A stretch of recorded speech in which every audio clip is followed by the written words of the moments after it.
nee na tous nos pouvoirs malheureusement am nañ benn outil léegi pour éliminer l'adversaire arrivé na Karim arrivé na Khalifa Sall dana arrivé Sonko ou pas xaw ma la ma ciy jàpp rek mooy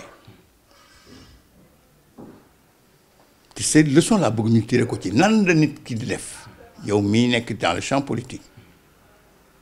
pour éviter ces obstacles là parce que ñetti kaay Karim Khalifa et Sonko dafa am ay différences des différences notables à un moment donné wax nañ ni Ablaye Wade ci waxtaan mu waxtaan ak Sonko joxoon na ko beaucoup de recommandations sur un certain nombre de choses ci xaalis ci jigéen ci ay voyages am ci leneen ak lu mel noonu parce que lui-même ci vie politique am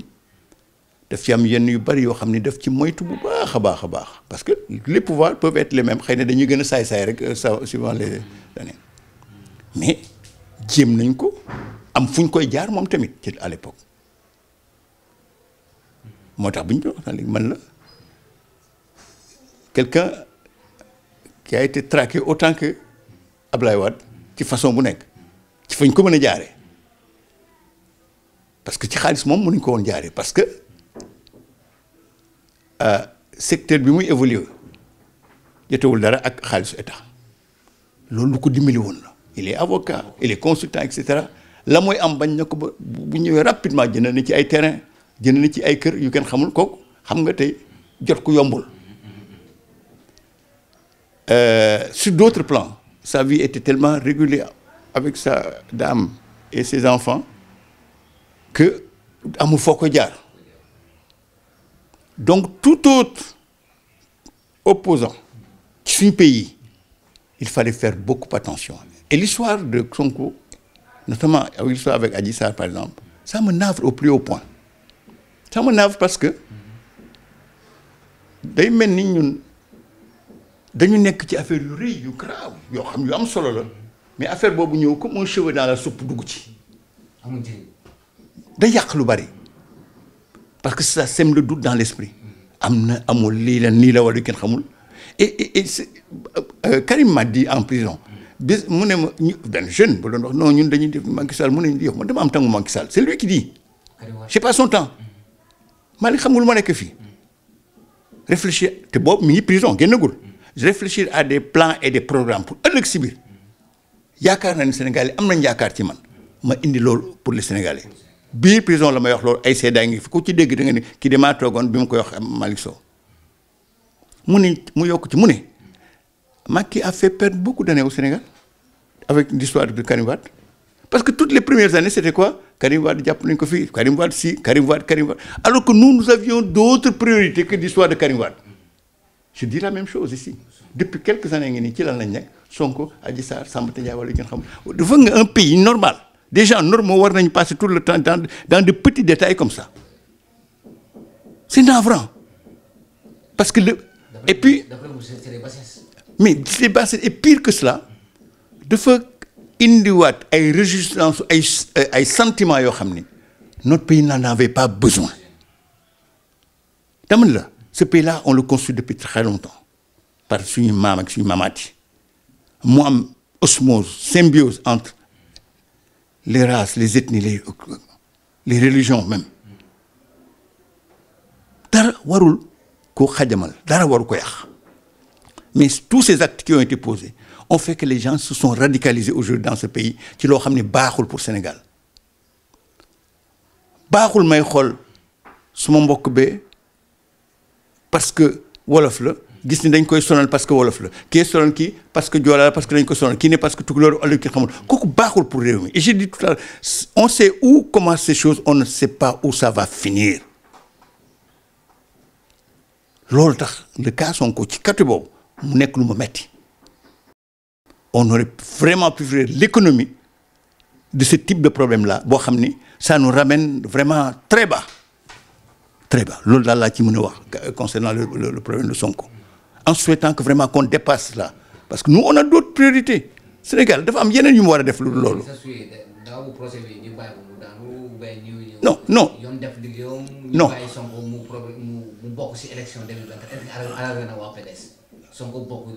xam nga boobu fekkee nag da nga bëgg jël mbir mi rek seet lu la arrangé wul kooku ku gàtt xel gàtt xam-xam mooy raisonné noonu ku bëggul sax réewam la gis nga fi ñu toog nii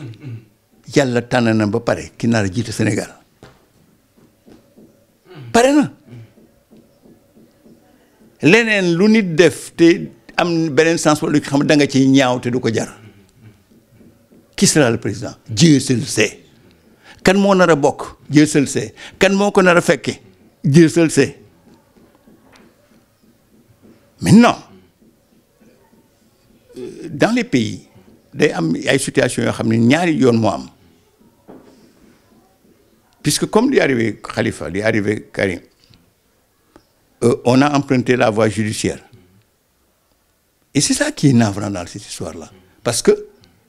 dans le cas Mame Mbaye Niang et Adji Sarr Sonko yëpp c'est apparemment deux citoyens en face l'un de l'autre chacun de ces citoyens-là dafa am ay droits c'est par la négociation qu'on aurait pu plutôt régler ce problème-là du egsi fii mais malheureusement il y a eu beaucoup de choses et beaucoup de dégâts je dis bien beaucoup de dégâts parce que bakken yi rot mais il y avait pas lieu que ñenn di dem bar sax ci affaire yu mel nii dara jaru ko qu'est-ce qu'il faut faire maintenant on est à quelques jours de ces procès-là mais il faut qu'on vide ça rapidement bu ñu leen vider les États ont beaucoup de ressorts pour que après avoir vidé cela par des mesures d'apaisement on fait en sorte que on tourne la page et on avance et que élections yi di ñëw que ce soit des élections ouvertes à tous ceux qui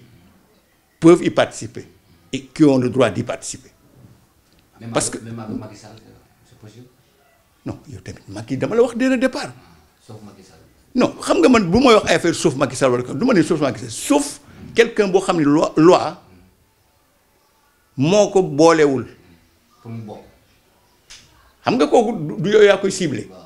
moom boo ko la wax ne il n'a qu'à se référer à la loi. À la loi, d'accord. La loi est très claire. Je me marre d'ailleurs en tombant de temps en temps sur certaines vidéos et benn vidéo bi dama ko yéex a gis quand Macky dit julli Eid les grandes fêtes correctes quand il y a les deux raka kabari bi juróom-ñaar la bi juróom la pour dire quoi que personne ne nous parle de différence de kabar ça veut dire quoi il y a deux raka la seule différence c'est que dans les deux raka il y a 7-5.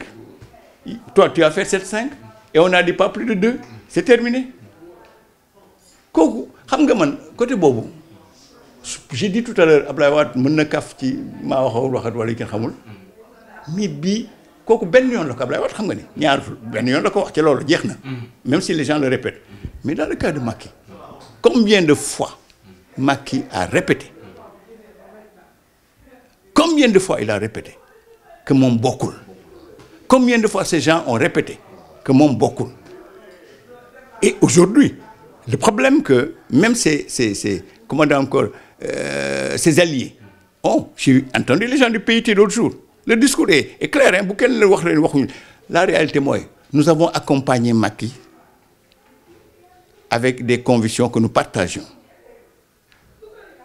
réew mi du réew mu kenn mënati defee plus de 2 mandats on a lutté ensemble pour ça et ñun conviction yooyu ñu àndoon ak moom la ñu am ba léegi